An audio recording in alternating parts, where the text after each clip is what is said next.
عليكم السلام. أهلا وسهلا بكم محبتي في برنامجكم لحظات قرآنية وفي قناة أهل القرآن.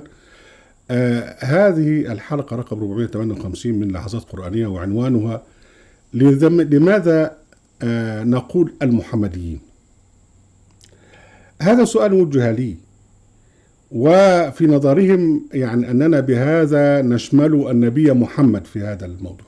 أبدا، الأساس في الموضوع أن محمدا عليه السلام المذكور في القرآن الكريم يخالف ذلك الإله الذي اسمه محمدا عندهم.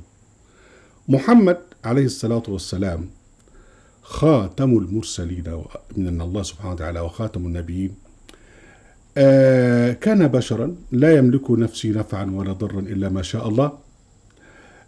قال الله سبحانه وتعالى إن له وهو حي إنك ميت وأنهم ميتون ثم انكم يوم القيامة عند ربكم تختصمون. هذا يخالف تماما يعني تلك الصورة الخرافية التي زعموها لإله اسمه محمدا، جعلوه يعيش في قبره وتعرض عليه الأعمال ويحجون إليه ويطلبون منه الشفاعات، ويعني يزعمون أنه يعلم الغيب. والله سبحانه وتعالى قال له أمره أن يعلن قل ما كنت بدعا من الرسل وما أدري ما يفعل بي ولا بكم.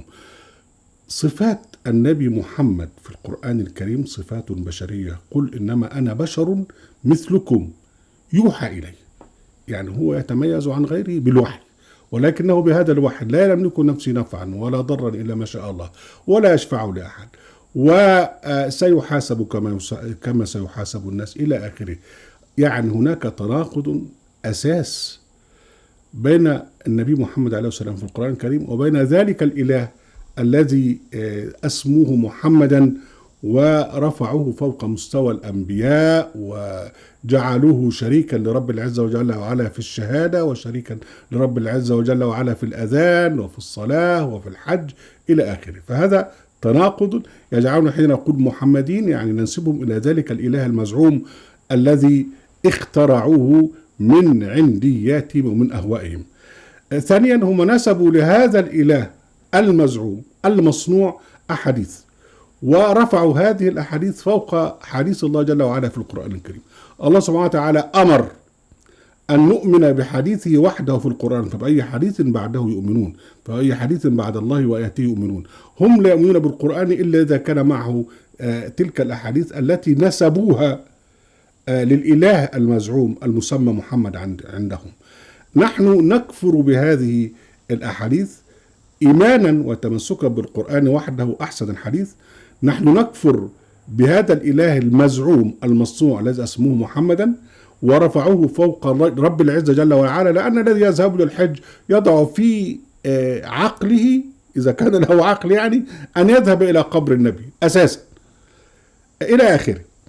فمن هنا نحن نسميه محمدين، ليس نسبة لمحمد عليه السلام خاتم النبيين. محمد النبي خاتم النبيين الذي نؤمن به رسولا خاتم للنبيين، ونكفر بمحمد الذي صنعوه إلها وننسبهم إليه. حين نقول المحمدين نحن ننسب أولئك المحمدين إلى الإله المصنوع المفترى الذي صنعوه بأنفسهم ونسبوا إليه آلافا من الكتب ومن الأحاديث ومن التفسيرات واختلفوا فيها ولا يزالون مختلفين. نحن ننبه على هذا. أهلا بكم أحبتي في برنامجكم لحظات قرآنية وفي قناة أهل القرآن وفي موقع القرآن. لا تنسوا المشاركة بشير ولايك، وعليكم السلام.